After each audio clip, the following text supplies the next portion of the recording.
Hey guys, this is Fight Mike here, back with another video today. We're just going to be going through the full breakdown of this weekend's card, Blanchfield versus Barber. We are so blessed to watch this one, so let's jump in and start off with Rayanne dos Santos versus Alice Ardeen. This is not the best fight. I don't know if there'll be more than 20 people tuning into this one. Both of these need to get kicked from the UFC no matter what the result is. They've got the worst records, 14-8 for Rayanne and 9-7 for Alice. And only 3 of Rayanne's opponents have a positive record. Alice has faced a little bit better comp, but she's lost to every single one of them. They've got both very little on the feet. Rayanne throws punches with her arms straight, which has been interesting. It's like that video of Strickland where he's like headbutting DDP's leg. And she also does the Dolidze back fist, which is quite interesting. She isn't terrible as a survivor, and she's only ever lost by split decision. So that's a bit promising. She also does take her head off center line when thrown, which is very impressive. Alice, on the other hand, is a lot harder to find good attributes for. She got overwhelmed when Shauna Bannon was boxing her with her Ronda Rousey boxing, and she often is blocking with her hands at her armpits, so it's more so just facial blocking. She is pretty tough, though, I will give her that.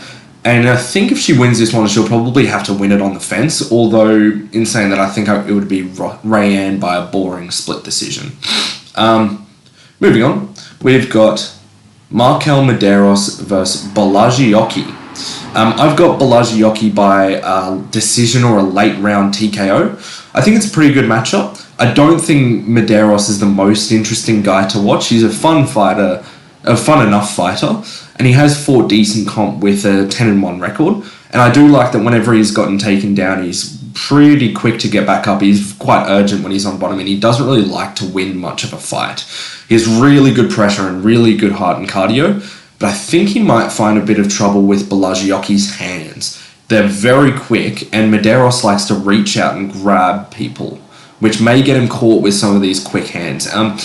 He's really good when the opponent wants to stand and trade with him, and I think it was against Jimmy Kawamba. He had a really good jab, and I hope that he brings that one back against Medeiros. The only way that Medeiros gets this one is if Balajiocki tries a takedown attempt, because he's not a very good takedown artist, and he doesn't have good control, and his sub-defense isn't a brick wall.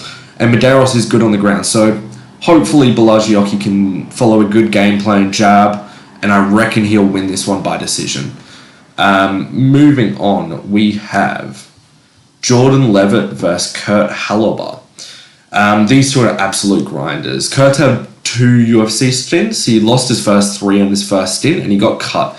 And then since coming back, he's been 2-2. In his last fight, he lost against Alexander Hernandez, who sort of just leg kicked at range, got a couple of takedowns. It wasn't a very good fight. He didn't look very good in that. But he has a good chin. And you know what? Being in the Apex, his dad's strength might come back in this one. If you remember the last time he was in the Apex, you could just hear his kid screaming at him the whole time. So that could provide for some extra motivation for this fight. But I think Levitt will probably still win this by unanimous decision. I could see him getting a lot of control time on Hallowell. And he has better straight shots. He's good-ish at point fighting. He's got good leg kicks, which Hernandez was able to use against Hallowell. And I think he'll beat him by a wrestling-heavy unanimous decision. Moving on, we've got Trevin Giles versus Andreas Gustafsson. If you're a Trevin Giles fan, I'm sorry to say, you're probably going to be saying goodbye to your boy from the UFC. He's had such a weird career. I don't know if anyone has noticed this. He's beaten Brendan Allen and Ryan Spann on the regional scene, and also beaten Dolidze in the UFC. But like a lot of these guys who are athletes coming into the UFC, not like a straight fighter, he is a bit chinny. He's a very athletic guy, but he's very chinny now. And I think that could be due to fighting such elite comp. And he's also 2-5 in his last 7. He's likely losing a lot of his confidence. In saying that though, Andreas Gustafsson is not that good, so I don't think he smokes him. He likes to control the clinch. He's got good clinch striking. He's also got a physicality advantage and bold man strength, which does help. And he looks like a light heavy. If this was not a catch weight bout, though, I would be picking Trevin Giles on this, as Andreas Gustafsson is actually gigantic, and I bet he struggles to make that weight. And you can see, even in his Dana White Contender Series fight, he looks like he got rocked more than he should have from some of those shots. His striking, when he's not glued to you, his striking is really questionable, and Giles can definitely catch him. But I don't think he's powerful enough to actually get a guy like Gustafsson out of there. Gustafsson does have no head movement, though, and he does just wing shots from his hips. But I still think that he'll get like an awkward TKO, maybe like a looping left hook or like a left overhand or something like that. Moving on, we've got Macy Chasson versus Ketlin Vieira. I don't know if I'm the only guy, but I find Ketlin Vieira so overrated. She's a decision merchant. Her only ranked win, is against Miesha Tate. Like, how did she get so close to a title? Her last win was against Kianzad by a decision, who got subbed by Macy Chasson. And Kianzad was on a 3-loss streak. Ketlin has decent sweeps, good combos, very little ground and pound power. But I still think Macy has all of the advantages. She's got a good chin, sharp limbs, really good length for I think it's bantamweight division. And she's got really good footwork. Like, if you watch her how she moves her feet in her actual movement, it's really good. Head movement as well has been pretty good, and takedown defense as well. You really can't find an attribute that Vieira would be better in, maybe in just straight combinations, and that's it. One drawback for Chasson is that she does have a lack of power, and her leg kick defense I don't think is there as much as Vieira's. She has really good volume and good takedowns to make up for that, though. And I think she has good scrambles, and I think that she'll win more parts of this fight than Vieira will, and she'll be able to get this one by decision. Moving on, we've got Jafal Filho versus Alan Nascimento. This isn't the highest quality fight, but it should be a really fun grappling matchup. I see that Alan is the favourite, and I understand why, but I think that Filho will win this one. He's got really bad striking defense, probably one of the worst in the division. But he's got super fast transitions. He is a finisher, and he never goes the distance. He also, I think it was last year, beat Amir Albazi by decision in a grappling tournament, which is really impressive, especially since Albazi's a weight class up. He also almost knee-barred Mikhaev. If you watch that one back, Mikhaev's leg looked like a banana whilst he was doing that. He didn't get the sub, obviously, because Mikhaev's undefeated, but it was such a good attempt, and I think he could finish other guys with that, and maybe not necessarily Nascimento, though. I do pick him over Nascimento, though, just because Alan is so inactive. He's been injured since 2023. I think it's 26 months worth of injury. He's beaten Carlos Hernandez and Jake Hadley in his last 2 wins, who both turned out to be not that good. They're obviously all right, and they're decent guys, but in terms of the flyweight division, and especially skill-wise, they're not there compared to the other guys. Nascimento is very hard to finish, and I don't think that Filho is going to be able to finish him. But his main advantage is in the striking, but I think due to ring rust, having been out injured for so long, he will be difficult to finish, but he won't be able to get the finish on Filho. I could see Jafal winning this by a close decision. Moving on, though, we've got Zachary Reese versus Dusko Todorovic. Can I start off with saying that even though in this photo they show Reese being the same size as Todorovic, I reckon he's going to look massive compared to Dusko, I'll call him. I'm messing that up really bad. But Zachary has pretty good takedowns, really bad takedown defense, and I hate it because he plays bottom as a middleweight, which seems stupid. He's got really questionable decision-making in a lot of his fights, and his only wins in the last couple of years are Jose Medina and Julian Marquez, who was on a 4-fight losing streak. And I think that he was finished in all 4 fights. He lost to Cody Brundage as well, which is such a bad sign. And he's really chinny. He got brutally KO'd in January by Bekaev by ground and pound. And then the ref KO'd him after Bekaev KO'd him. So it's he's coming off 2 KOs in January that weren't very good. And I would pick almost any middleweight in the world to beat him right now. But Dusko is not one of them. He's very chinny. He's very chinny, and he hangs his chin very high in the air. He injured his knee in 2023, which I feel like affected his speed. From watching his fights before and watching it after, he looks like considerably slower. He also plays bottom too much, which I guess both guys do, but whoever lands on bottom is just going to be trying to go for subs whilst getting their face punched in. He has got better cardio than Zachary Reese. I think Reese gasses out, especially in his hands in the second and third round, but since he is so much smaller than these guys, he's really bullyable at that weight. And I will also be picking Reese by a first round TKO. I don't rate Dusko anymore. I think maybe a couple of years ago this would have been a different fight, but nowadays not really. Moving on, we have the feature fight, Dustin Jacoby versus Bruno Lopez. This one, when it first came out, I thought Jacoby was going to smoke him, but it now is coming a bit closer to a coin flip for me. Jacoby's got really good striking and power, elite, compared to Lopez.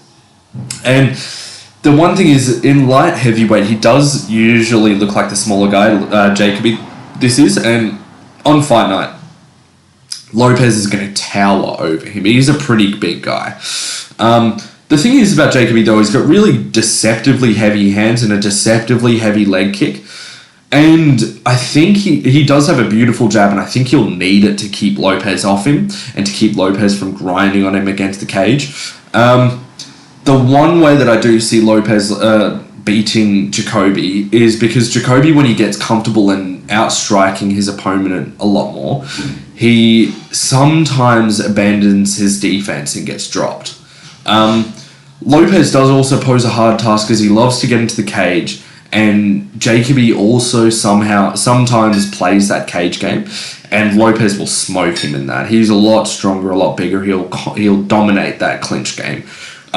His biggest issue, though, what I think will lose him the fight, is that he throws a lot of the time with both of his hands down, and he swats at most of the punches.